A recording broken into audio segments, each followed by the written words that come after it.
En 1985, Steve Jobs fue despedido de Apple, la compañía que él fundó junto a su socio Steve Wozniak y la compañía a la cual él ayudó a crecer más que ninguna otra. Porque seguramente sepas que Apple tuvo la época más exitosa de su vida junto con Steve Jobs, cuando crearon el iPod, el iMac, el iPhone, el iPad y los sucesivos lanzamientos. Se convirtió en la compañía más innovadora del mundo. Pero, ¿cómo así que fue despedido? Bueno, eso te lo explicamos la semana pasada en un video que te va a salir por aquí para que tengas todo el contexto. Steve Jobs fue despedido a los 30 años y estuvo 12 años fuera de Apple. En 1997 regresa a Apple y comienza la etapa más innovadora de Steve Jobs en la compañía y una de las etapas más innovadoras de todas las empresas de tecnología en general. En este video te vamos a contar cómo así Steve Jobs regresó a Apple y qué hizo cuando regresó para sacar a Apple de la casi bancarrota, porque Apple estaba a punto de quebrar cuando Steve Jobs vuelve, y convertirla en la compañía más innovadora del mundo.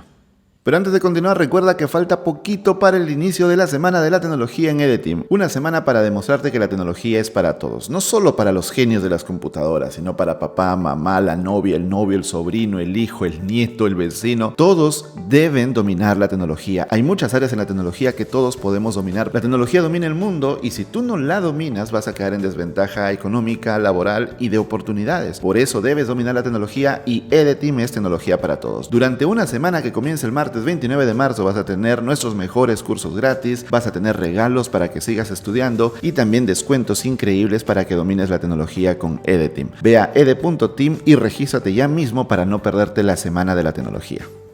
Volviendo a la historia de Steve Jobs, ¿qué hizo él después de ser despedido de Apple? ¿En qué dedicó su vida y sus millones? Porque él, cuando se fue, vendió todas sus acciones, excepto una, para seguir siendo accionista de Apple y poder asistir a las reuniones de accionistas si es que él quisiera. Y con ese dinero, que eran más de $100 millones, fundó dos compañías. Bueno, fundó una y la otra la compró. La primera compañía se llama Next, que es siguiente en inglés, e iba a ser una compañía de computadoras, prácticamente lo mismo que Apple, tal cual, porque incluso se llevó ingenieros de Apple para su nueva compañía y él creó allí una computadora llamada NextCube, que era un cubo perfecto. Ese cubito perfecto le trajo muchos problemas porque para alcanzar la perfección tuvieron que crear máquinas especializadas, moldes especializados que costaban mucho más caro y el producto creció de precio, tanto así que tuvo muy bajas ventas. Sin embargo, la obsesión de Steve Jobs no era por el hardware, era por el hardware y el software en algo completamente integrado. A diferencia de Bill Gates, que solo se enfocaba en el software, Steve Jobs no podía, necesitaba los dos mundos. Así que además de la NextCube, crearon un sistema operativo basado en Unix llamado NextStep. Este NextStep era bastante adelantado a su época y aunque la NextCube no se vendió mucho, este sistema operativo sería el trampolín para que Steve Jobs regrese a Apple años después. Sin embargo, como te decía, Next estaba mal. No se vendían las computadoras y en determinado momento Steve Jobs, desesperado, tuvo que renunciar a vender hardware. Y para cualquiera que conozca un poquito la historia de Steve Jobs, dejar de vender hardware y dedicarse solo al software debe haber sido un trago muy difícil de pasar. Pero lo hizo porque no había otra manera de rescatar la compañía y se dedicó a licenciar el software a otras empresas. Casi lo mismo que Microsoft. Incluso estuvo a punto de cerrar un trato con IBM para licenciar su sistema operativo, lo cual le trajo pesadillas a Bill Gates. Pero al final no se concretó nada. Por otro lado está Pixar, la otra compañía que creó en este tiempo. Esta compañía no la creó desde cero, sino que se la compró a Lucasfilms, la agencia que había creado la trilogía de Star Wars. Y Pixar era una división interna de Lucasfilms que se dedicaba a los efectos especiales. ¿Por qué a Jobs le llamó la atención? Porque siempre estaba interesado en una mezcla entre la tecnología y el arte. Y entonces ver los efectos especiales y ver que Pixar tenía un software exclusivo para crear efectos especiales y animaciones en 3D le llamó mucho la atención. Aparte, Pixar tenía su propia computadora, su propio hardware llamado Pixar Image Computer. Steve Jobs pensó que también podría utilizar esas computadoras para venderlas al mercado de masas. Pagó $10 millones por el 70% de Pixar y el 30% restante lo compraron los empleados. Así que ahora tenía dos empresas, pero a las dos le iba terrible porque Pixar no vendía computadoras. Pixar sobrevivía haciendo anuncios comerciales, los que salen en televisión. Como tenían la tecnología para hacer animaciones, así vivían, haciendo anuncios. Pero tenían un gran creativo llamado John Lasseter, y John Lasseter hacía cortos animados que le encantaban a Steve Jobs, así que Steve Jobs pensó que podía hacerse algo a futuro y siguió inyectándole dinero a la compañía, siguió despidiendo gente también porque no se podía mantener. Llegó un momento en que intentó vender Pixar incluso a Bill Gates, pero Bill Gates no quiso pagar lo que Steve Jobs pedía, así que no se cerró el trato, pero él estaba desesperado. Gastó más de $50 millones para mantener a Pixar a flote y de su propio bolsillo sin inversionistas. Una de las últimas jugadas de Steve Jobs fue hacer un trato con Disney, porque a Disney ellos le hacían algunas animaciones por encargo. Así que le habló con el director de películas de Disney llamado Jeffrey Katzenberg y le dijo: ¿por qué no hacemos un trato? Imagínate hacer una película completa con Pixar. ¿O no te gusta nuestro trabajo? Jeffrey Katzenberg aceptó y firmaron un contrato por 4 películas. La primera de ellas, Toy Story. Aquí lo interesante es que Pixar era una empresa muy pequeña que no tenía ingresos, que se estaba desangrando y prácticamente Disney era su salvavidas. Sin embargo, Steve Jobs, fiel a su forma de ser, se dedicó a decirle a todos los medios que Toy Story era una película de Pixar, lo cual en realidad era verdad, y que Disney era el distribuidor. Lo repitió tantas veces con ese carácter tan propio de Steve Jobs, incluso hizo un estreno aparte del estreno de Disney, él hizo su propio estreno en otro cine con todo el mundo de la tecnología. Entonces, esa fuerza de Steve Jobs hizo que Pixar empiece a sonar y no sea opacado por el nombre de Disney, lo cual le permitió a Steve Jobs salir a la bolsa. Una semana después del lanzamiento de Toy Story, una empresa que no tenía ingresos cotizó en bolsa y fue la mejor salida a la bolsa de la historia hasta ese momento. Superó incluso la salida a la bolsa de Netscape un año atrás, que también fue espectacular. Steve Jobs acababa de ganar $1.200 millones.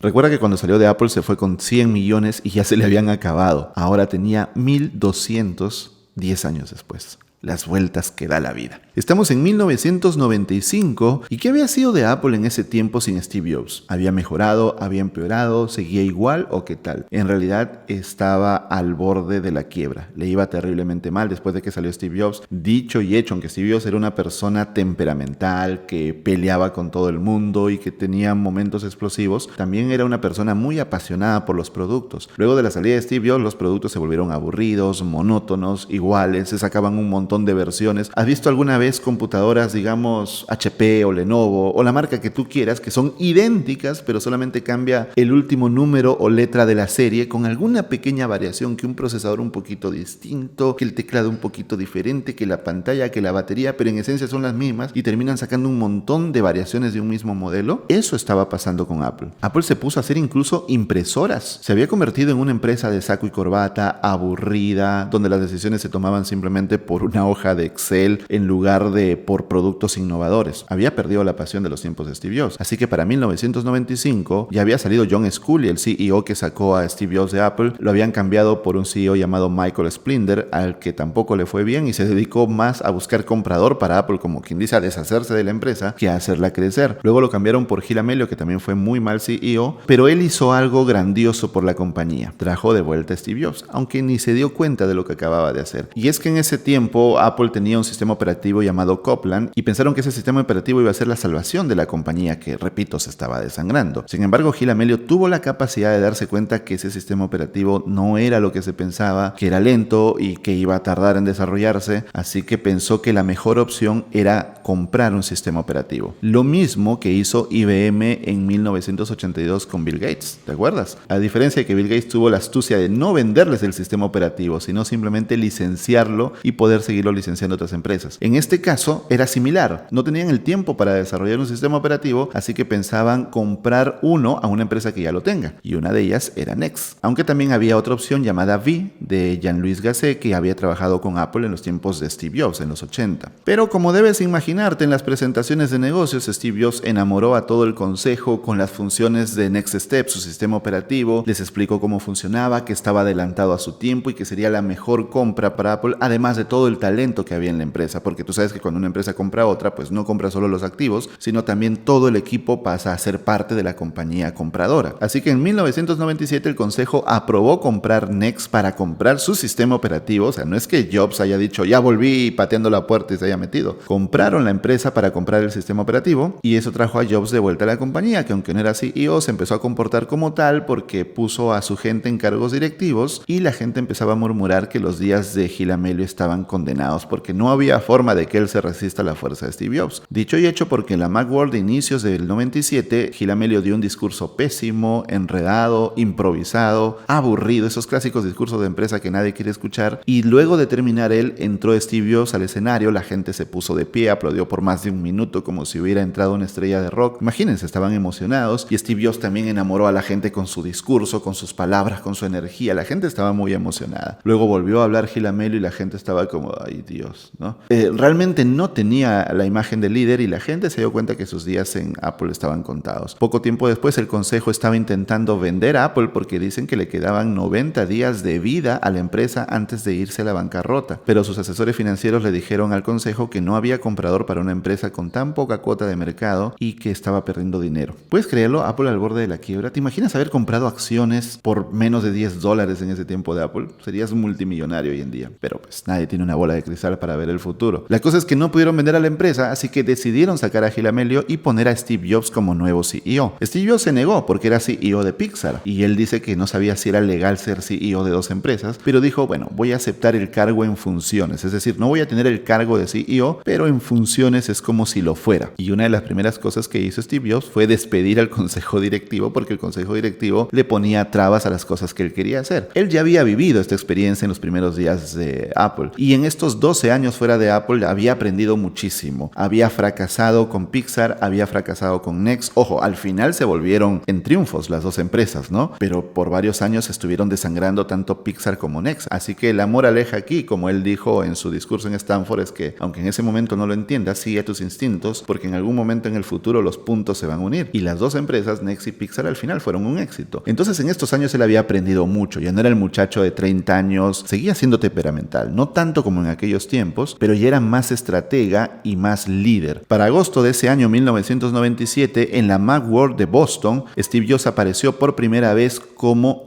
iCEO. ¿Esa I te suena? iPhone, iPod, iPad, iMac. Sí, ¿no? La primera vez que se usó esa I al inicio fue con el cargo iCEO, que significaba CEO interino, es decir, como CEO temporal, de reemplazo, por mientras. Entonces, ese fue el cargo que él mostró, iCEO. La gente estaba emocionada y en esa conferencia él mostró uno de los tratos más raros o más inesperados para la compañía. Un trato con el mismísimo Bill Gates, que para esos tiempos era visto casi como el demonio, ¿no? Recuerden que había desaparecido Netscape y que ya se estaban haciendo investigaciones de monopolio contra Microsoft. Microsoft también tenía una batalla judicial con Apple porque Apple la acusaba de haber copiado su interfaz gráfica. Y esa batalla llevaba años consumiendo dinero de ambas compañías. Así que Steve Jobs llama a Bill Gates y le dice, oye, ¿por qué no terminamos con esta batalla legal que nos consume a los dos? La terminamos rapidito, pero tú inviertes $150 millones en Apple sin derecho a voto. ¿Qué tal? Yo te ofrezco terminar esta demanda, pero tú inviertes $150 millones. Bill Gates aceptó, sabía que el regreso de Steve Jobs representaba grandes cosas para Apple, así que ese dinero estaba bien invertido. Así que sí, el tío Bill es en parte dueño de Apple. ¿No lo sabías?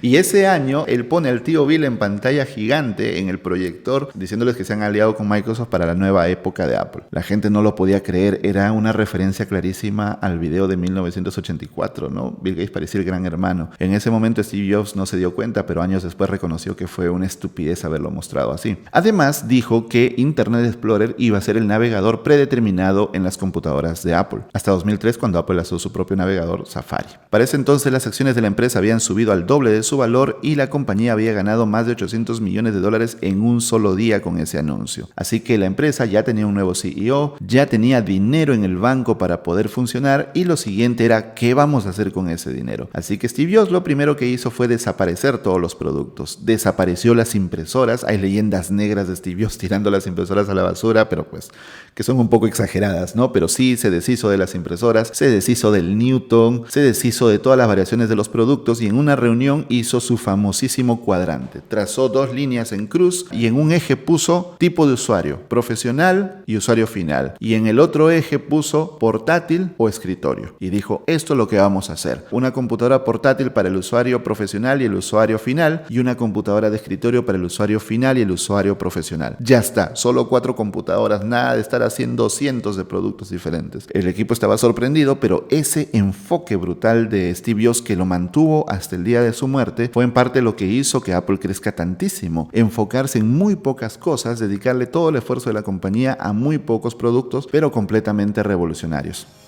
Domina la tecnología y trabaja en cualquier lugar del mundo sin salir de casa. No importa de dónde vengas, estudia, persevera y no te detengas hasta ser la mejor versión de ti mismo.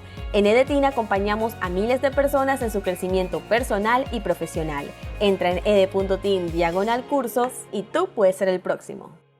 Para 1998, un año después, Steve Jobs hizo su primera gran presentación de nuevo en Apple. 14 años después de haber presentado la Macintosh, hizo una presentación igual de teatral, igual de cautivadora con la gente. En este caso lo que presentaba era el iMac, una computadora que parecía el casco de un astronauta, donde todo estaba integrado, lo único que salía de la computadora era el mouse y el teclado, pero todo lo demás estaba integrado, tenía una carcasa transparente de colores y tenía un asa. Era completamente innovador. Tú dirás que por dentro no, pero el diseño, como siempre sostuvo Steve Jobs, el diseño no solamente es que las cosas se vean bonitas, sino cómo están organizadas y cómo funcionan por dentro. Steve Jobs comenzó diciendo que las computadoras eran aburridas, tristes, grises, sin vida, y que no había habido una innovación grande desde la Macintosh en 1984. Así que esta era la siguiente gran innovación. Y luego mostró el iMac y tal como fue en 1984, en la pantalla saludó: hola, de nuevo. Steve Jobs estaba de regreso y con esto comenzaba la etapa más innovadora de la compañía y quizás de la historia de la tecnología. Pero lo que viene después es tema para otro video, así que si quieres una continuación, déjalo en los comentarios. Espero que este video te haya gustado, te haya ayudado a entender cómo Steve Jobs cayó y cómo volvió a resurgir. A mí me gusta mucho esa historia porque a veces nosotros creemos que la vida de estas personas que vemos en lo alto siempre fue así, ¿no? Como una pendiente en su vida, ascendente, como que va subiendo siempre, cuando realmente la vida es así, ¿no? Un día estás arriba, luego comes mierda, luego estás arriba, luego vuelves a comer mierda y estás en este plan y eventualmente la pendiente va subiendo, pero siempre estás como en una montaña rusa. Y la historia de Steve Jobs tiene esos ingredientes, ¿no? De cómo subir, caer, pero siempre mantenerse firme a los principios para al final tener un gran impacto en el mundo. Espero que te haya gustado este video. Yo soy Álvaro Felipe. Recuerda que el martes 29 de marzo comienza la Semana de la Tecnología en EDTeam para que todos dominen la tecnología con nuestros mejores cursos completamente gratis, con regalos para toda nuestra comunidad y también con descuentos increíbles para que nadie se quede sin dominar la tecnología. Porque recuerda que la tecnología domina el mundo y si tú no la dominas vas a quedarte con desventajas económicas, desventajas laborales e incluso con menos oportunidades. Y eso no es lo que queremos para ti. Queremos que la tecnología sea para todos, así que ve a ed.team e inscríbete en la Semana de la Tecnología ya mismo. Yo soy Álvaro Felipe y nos vemos en un próximo video.